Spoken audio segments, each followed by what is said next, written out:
Here we are, back once again then for another boombox video on Wayne's Electrical.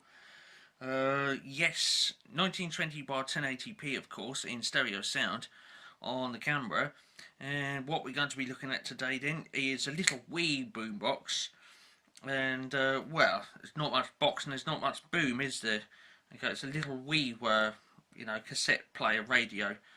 Okay, now what are we looking at then in this one is what's known as the Sharp QT27.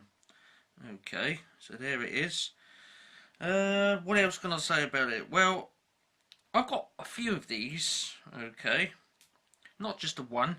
Now normally speaking, right, I'll make a note not to basically have more than one of the same model of boombox. I mean, I know there's other members of the Worldwide Ghetto Massive, and for whatever reason it may be, they choose to have, say, 3 or 4 of the same box. Okay, it'll be the same features and functions on it, same colour, same everything, and they've got 3 or 4 of them. I mean, look, why? You know, I've never figured that one out. But this is an exception with the QT27. Because well, there aren't many boom boxes made by manufacturers, should I say, that were available in different colours. However, the QT27 is one of them.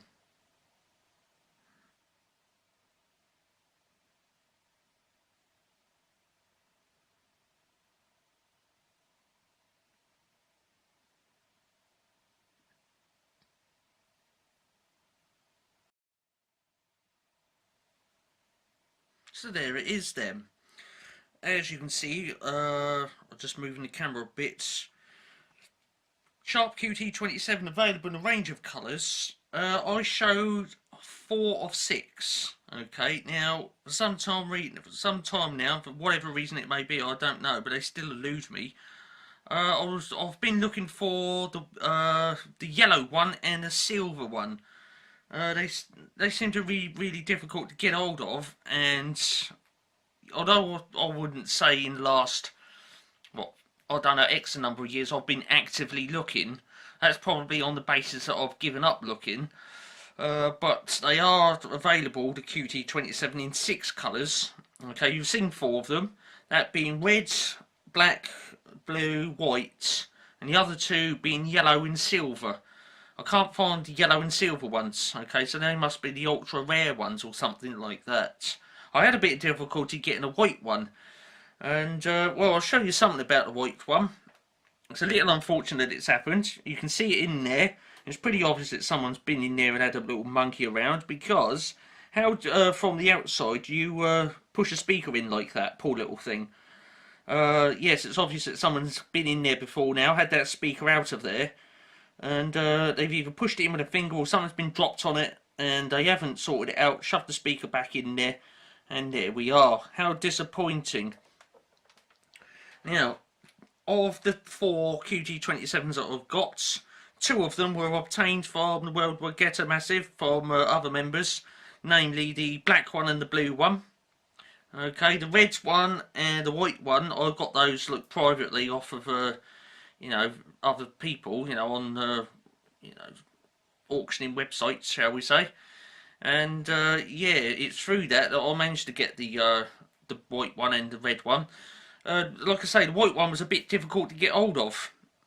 Okay, it was a little while actually before I managed to get the white one, and not long after that, another one come up. Okay. Which is a bit odd, because it's a bit like buses, you know, you wait for a little while for one to turn up and then 2 turn up almost at the same flipping time. So now I've got all that out of the way in reference to colours, let's get into the features and functions of this little baby boomer, and yeah, we'll go into that.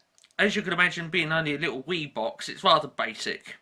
Okay, having said that though, on most basic boxes you don't get a tape counter. With this one you do. It's actually built into the cassette door. It's obvious it doesn't go with the door. When you open it, that stays there.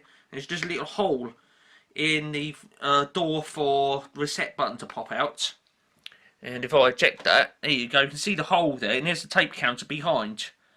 Okay, so there's a little hole there for the button and a little window. We're having the buttons on top of the boombox. This is one of these cassette players where, basically speaking, you've got to put the tape in upside down so that the exposure where the tape is up the top.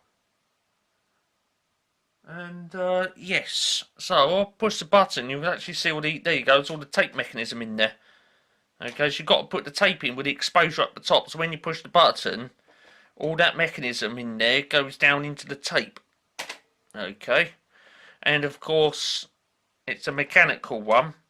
Okay, some tape decks, you push the button, it's the motor which pushes the tape heads into the cassette. Not on this one, it's a direct mechanical one. So there we go. Auto stop it says on that. Sharp QT27 then. Let's get it a bit closer and fire the camera straight down. I will see if I can stand this tripod up a bit. Okay, because we've got various heights on this little mini tripod. And there we go. Oh dear, it's leaning forward now. Right, I think that'll do it around about there. Let's get our little baby boomer a bit closer then, and we can examine the somewhat rather basic controls there upon the top of it. Here comes the Tobias. Okay, there he is. Oh, you can only see his paws. That's my T-wheel. You're wrecking a video again, aren't you? Huh? Wrecking a video. That's my T, isn't it? Yes. If you can just look at this. Look, you can disappear. I'm doing a QT27 video. You get your own videos, okay? Boomboxes have got their own videos. You've got yours. So what was I saying before Toby turned up then and tried wrecking the video? I'm going to have to hold on to the tripod, so I've put all the legs in. It'll fall over if I don't. Volume control then, that's pretty obvious. Turn that and it makes it go louder or quieter. Next one along then we got a balance control. Okay, that can be handy if you're listening to a cassette and the sound is slightly skewed. Got that flipping zoom right in again. Let's lower that camera down even more. Right, balance then. There it is, it's right there. That's even better now. So we've got balance then. That's right in the middle then. If I'll just move that antenna out the way and load. Oh dear, I can't. Well, I'm going to have to put the antenna down then. Like that, and then put the handle down. Right. Right in the middle then. That's centred.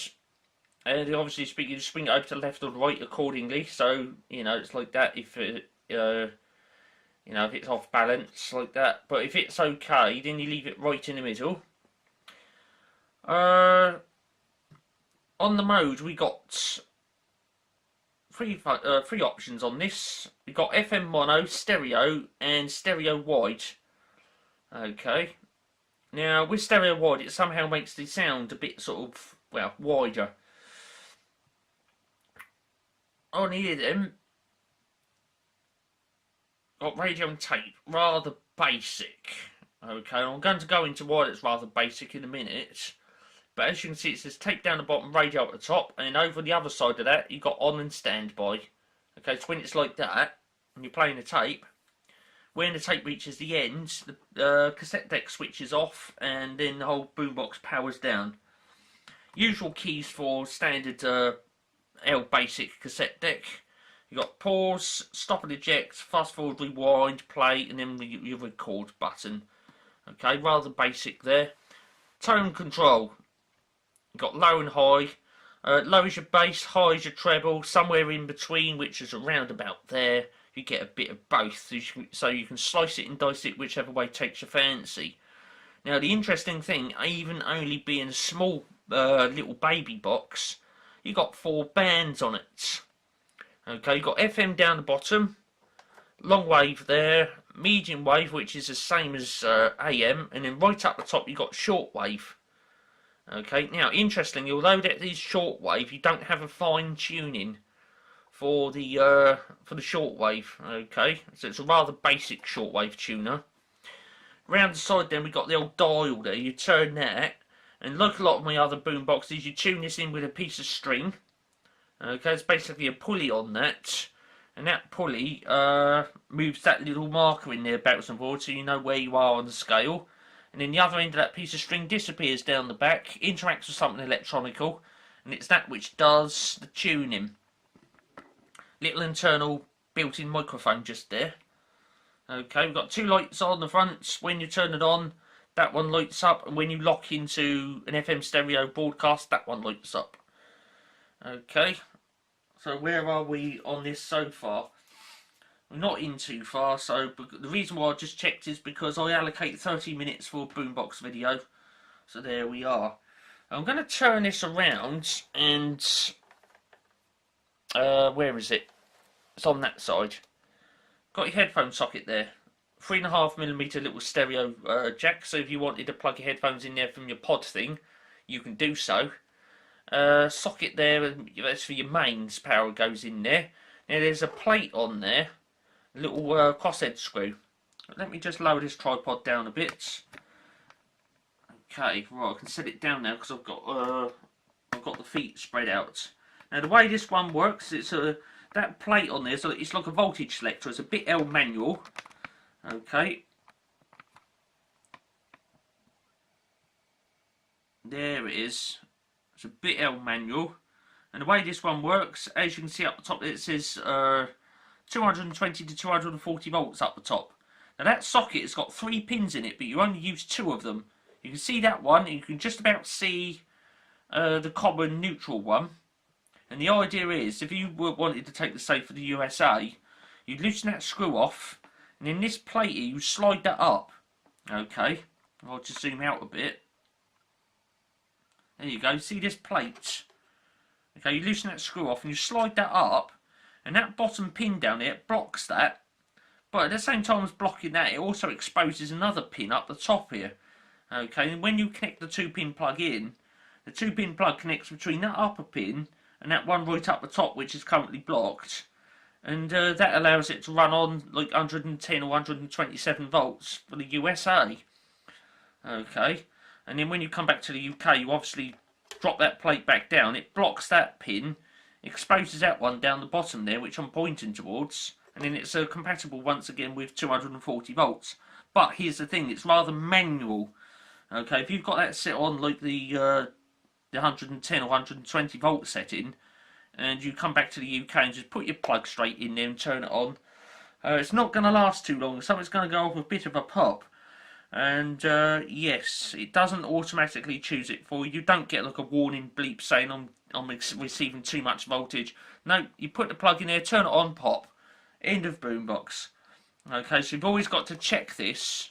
Okay, if you're travelling, you know, from country to country, before you put the plug in there, you've always got to make sure it's set on the correct voltage for that region. Turning it around then to the front. Right, what I'm going to do is we're going to look around the back shortly. Creaky tripod. Come on. Right, so we're going to look around the back shortly. Just bear with me a minute while I get everything set up.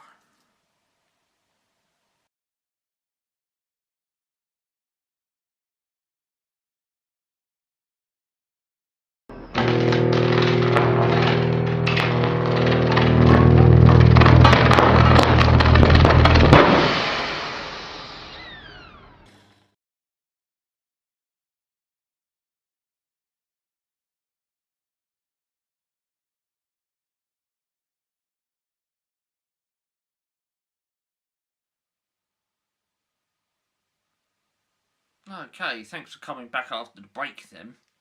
You can see there we've got the specification plate queued up, ready to go in front of the camera. Okay, nice little focus in there. Model number then. It's a Sharp QT27E, and then in brackets says R. R being the, obviously speaking, the red colour. And there we are. Okay, on the blue one it would have a B, and on the white one it'd have a W. I think something like that. I've obviously got it here. The blue one is a BL. If I can get on it. Where is it? It's along here somewhere. Oh, it's because I've got to move the... Right, here's the blue one. There you go. QT27E and then BL for blue. I wonder what it would be for black. Maybe it's just B on its own. It's the one for black then. Come on. What? Oh, BK for black. Okay. So BL for blue, BK for black. And what is it for white? Oh, it's just a W. There you go. QT27EW for the white one. But it doesn't matter which one we're looking at because they're all QT27s. So we was looking at this one, weren't we? QT27E with the R for red. As you can see there, it says 110 to 120 volts. That's that other setting on that manual selector. And then on the other side of that manual selector, you've got 220 to 240 volts. 50 or 60 hertz, it doesn't really matter, and 16 watts. Alternatively, you can put 6 batteries in it for 9 volts. I've got a feeling this one is little C cells in this. Yes, it does actually say C cells down there. There you go. C cells. Okay, so little C cells for this little baby boomer. Oh, look, there's some jacks there. We should go into those in a moment. So there you go then, that's all the specifications there. Okay, with the serial number on that as well. So there we go. Let's have a look at those jacks then on here. There they are. So this one right down the bottom then, that's an input. Well, it's a 2-in-1 actually. I think it could be an input and an output, but here's the annoying thing. Remember that selector I said about where it says radio tape? How do you then get the line input to work then if it doesn't say line in on the function selector? Well, I'll tell you now. Okay, this is one of these flipping boxes where basically to get the sound from the line in to come out on the speakers, what you got to do is put a cassette in and press record. Okay, it really ticks me off that because, well, if you just wanted to listen to the line in, say from your pod thing or a CD player or whatnot, you're going to need some kind of converter lead, obviously, from your CD player. Because, well, this plug-in standard, or 5-pin DIN plug, isn't really used anymore. It's either a 3.5mm stereo jack plug or RCA phono sockets. Okay, this one isn't really used that much anymore. But there it is. Okay, this is 1980s, so you got a combined input and output rolled into one there. Okay, but if, like I'm saying, if you wanted to listen to your pod thing, you'd connect it in there, and then you'd think, well, how am I supposed to switch on the speakers to get it to work? Okay, it's either on radio or it's on cassette. I haven't got a line-in function. So, I'll tell you how you do it. You put the audio in there, you chuck a cassette in and you press record.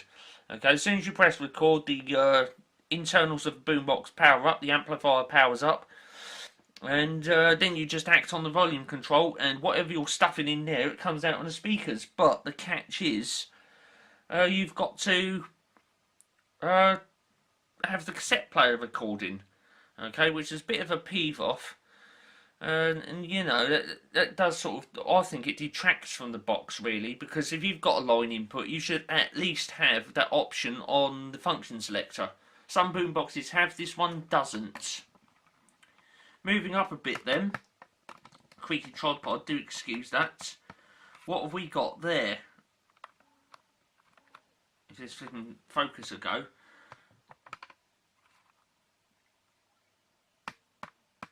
Right, what have we got then? External microphones. Okay, the top one is left and the bottom one is right. What we got there then, okay, not these little holes there and there. I don't know what's inside those holes. I don't know. I'll have a look on one of the others. Tell you what's in there.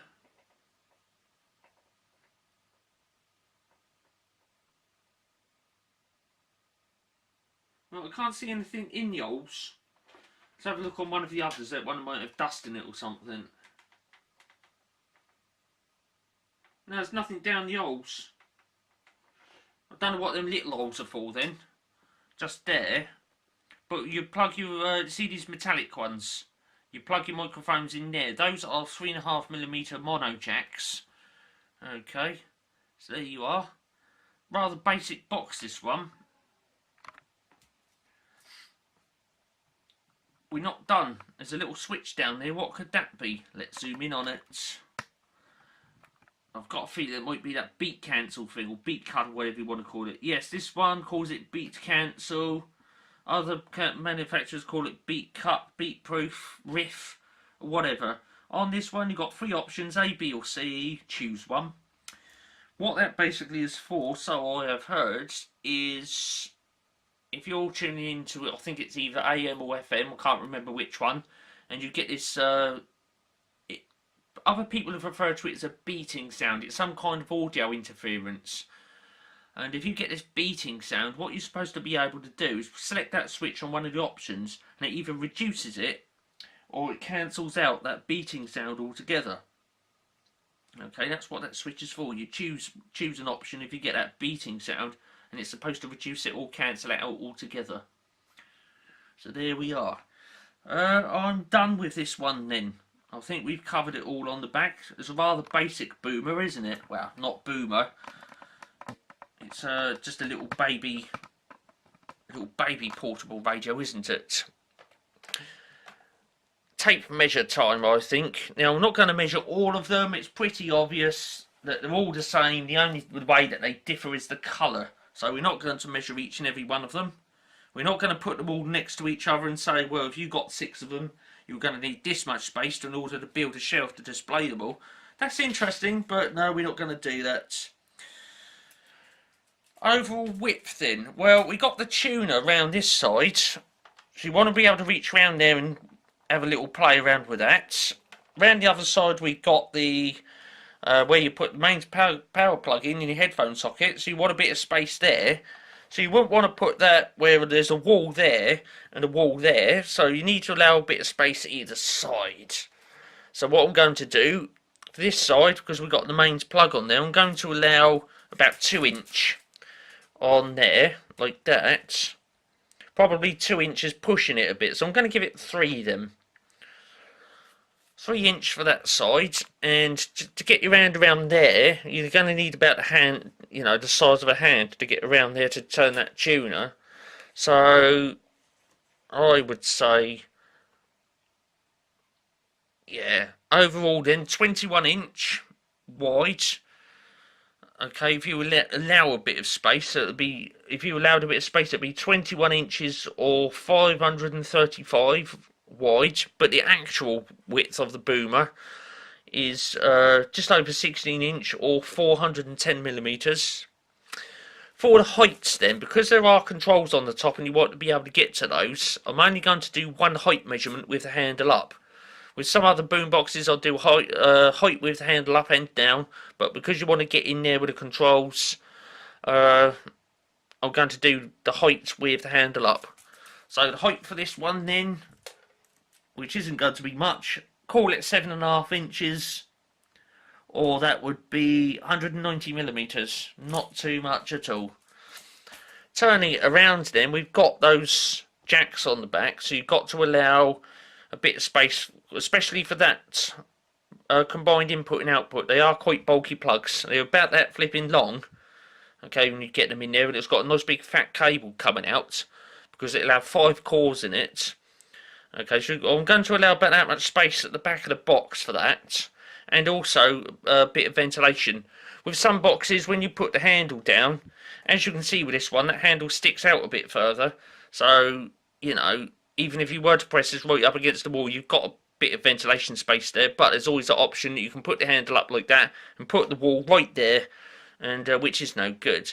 So I'm going to put the handle down and allow, you know, that amount of space for that big old bulky 5-pin plug to go in there. And if I'd done that, the depth that you would need to allow, I'm going to call it 6 inch. Okay, I'm going to stand it up. 6 inch, and get the camera zoomed in a bit. Right, 6 inch then, where my thumb is, and that would be 150 millimeters. Okay, if you wanted just to cut straight to the chase, 150 millimeters. It would be a bit more than that, probably about 150 to 153. But let's not start, you know, going into technicals like that. Let's just round it down and call it 150 millimeters for the depth. Sharp QT27 then, available in 6 colours. Well, was. Okay, when these were on sale back in the 80s, they were available in 6 colours, but as you can see, I've only managed to get 4 of them. The silver one and the yellow one still elude me a bit. And there we are. I hope you enjoyed this one, because basically speaking, in this one we got a 4-in-1 boombox video, haven't we? Although they're all the same, we got different colours, and you've probably noticed that I've arranged them this time in a different arrangement, even though the red one is sort of right at the back again. And there we are. Now, if you liked that one, give it a thumbs up so that I know that you liked it. Get on the comments box, tell me what you think. I